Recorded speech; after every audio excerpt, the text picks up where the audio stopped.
RJ, and I'm from Sacramento, California, and I'm here on the Redbud Trail in Cache Creek. It's operated by the Bureau of Land Management. I got here at 2 o'clock roughly, 2:15. Just gonna do a single overnight.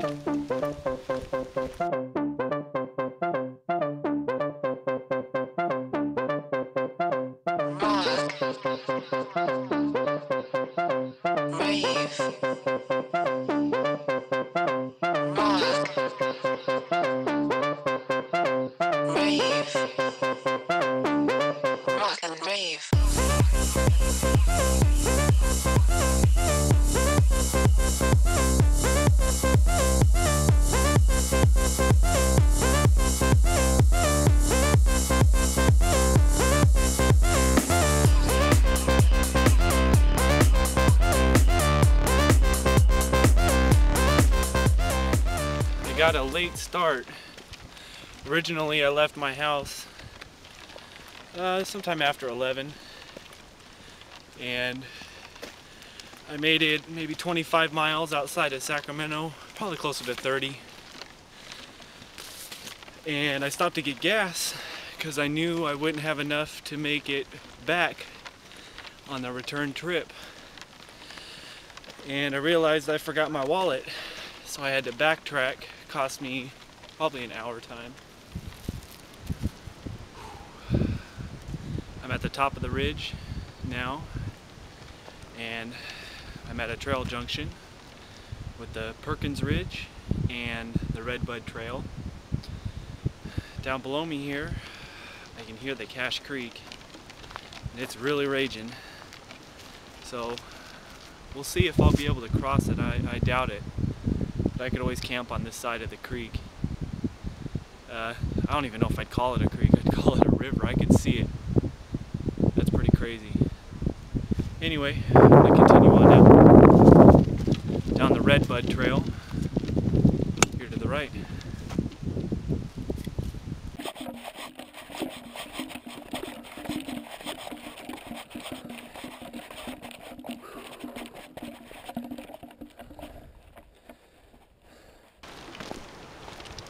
I guess I should also mention to you at some point that my base weight for my pack is 20½ pounds.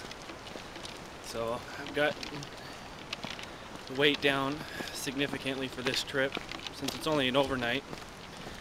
The only thing that I brought different that I would normally not bring is a down jacket, just because it's going to get kind of cold tonight. Normally I hike in the summer and it doesn't get cold enough to warrant bringing a down jacket. Usually it's too hot actually. But that's the only thing different, and my extra camera that I got this year. Other than that, it's pretty much the same gear I always use.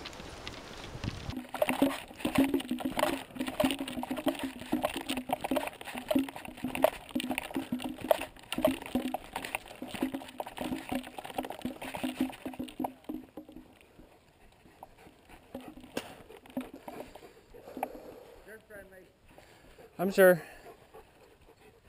Okay, yeah, out for the eagle, to watch for eagles. Yeah. Yeah, see them in the mornings usually. In the morning? That's what I've noticed when I hike up here. You know, I won't see them during the day that much. And if it is, it's a far distance. And then during the morning, they're out hunting. Cool. For food. In the early morning, like dawn? Well, I haven't been up there that early, but I know 9 o'clock. That's cool. Gives you some time to sleep in. Yeah, you know. They up in the, are the birds up in the treetops? I see them flying. You don't see them, their nest though? I see 3 of them. See 2 flying further out, and then 1 flying the ridge on this side. That's cool. And the 2 that were flying was flying around for a while. Then I watched them go over there, and then they came back over, and I was on a low knoll, and they came right above me, made a noise right above me, circled me, That's cool. And then took off, and they were only that pine tree high away from me. So it was a great, you know. Hopefully I get to see something like that. So, yeah, so they must feel comfortable Cool. with me. Thanks for the information. Yeah, enjoy. Yeah, you have a fun hike too.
Once I reached the bank of the creek, I realized I wasn't going to be able to cross, so I began looking around for what best to do, when I spotted two gigantic blue oaks on the hillside behind me.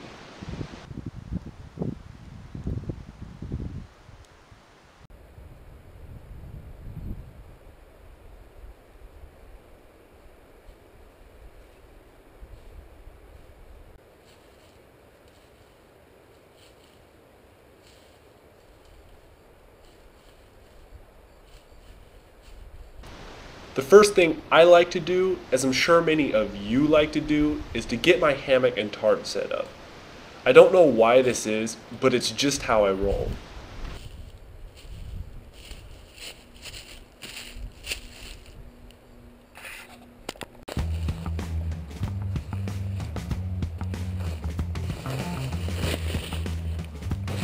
My hammock of choice is the Warbonnet Blackbird 1.1 ounce double layer. Mine is supposed to be gray, but unless I'm colorblind, it's slightly green.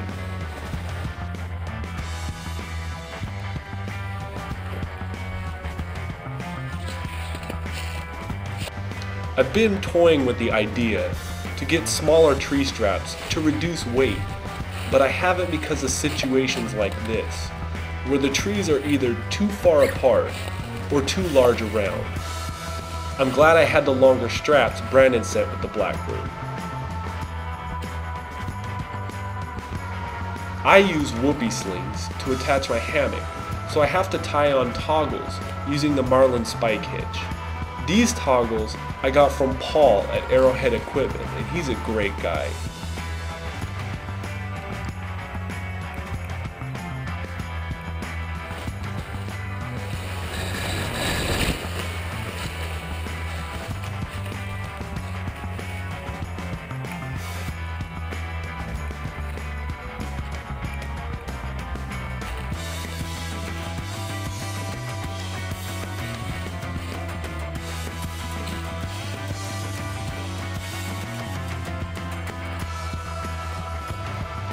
After the setup is complete, it's time to test the lay. How many of you now check their Blackbird like this after Brandon posted his videos? Yeah, me too.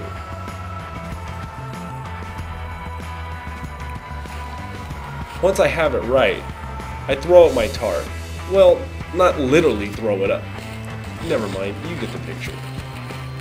My tarp is an OES Macat Deluxe in spin. It doesn't compress much in my backpack, and it's a bit noisy, but that's the extent of the problems. It's a great tarp otherwise, and the quality is of course exceptional.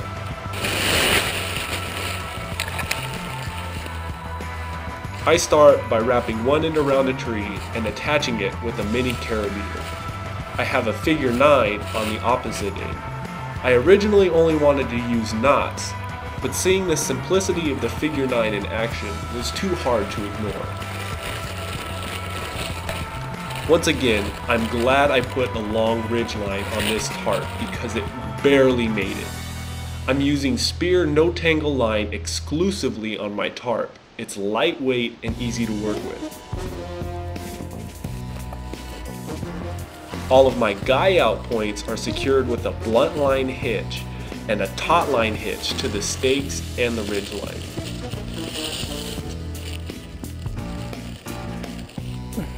Now it's just a matter of getting the stakes in the ground and the lines adjusted, and it's done.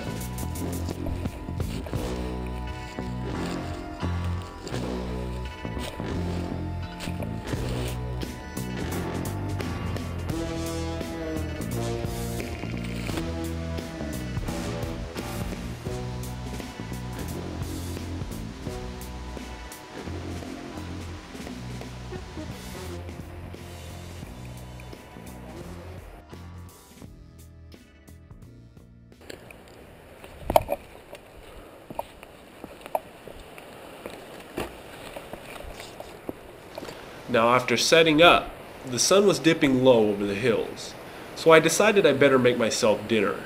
I didn't want to cook around my campsite because the grass was high, the ground uneven, and there were ants everywhere. So I walked down toward the creek and I spotted a pile of logs and I cooked there.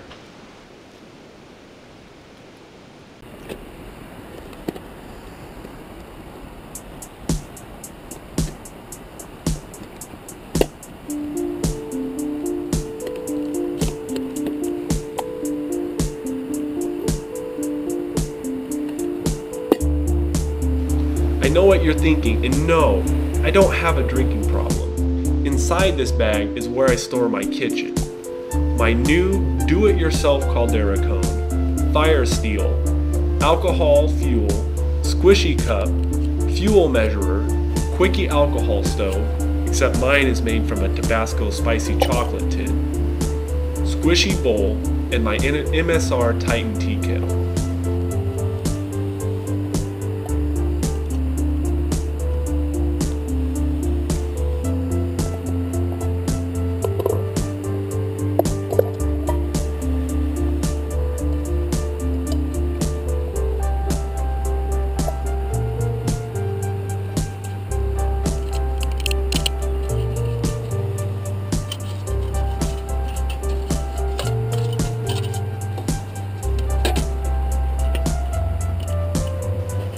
My caldera cone I made using 2 questions video tutorial on hammock forums.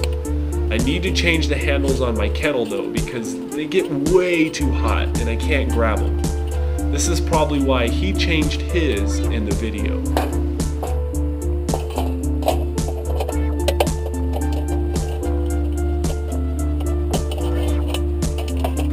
Now with the food I'm making, I need to boil a cup of water.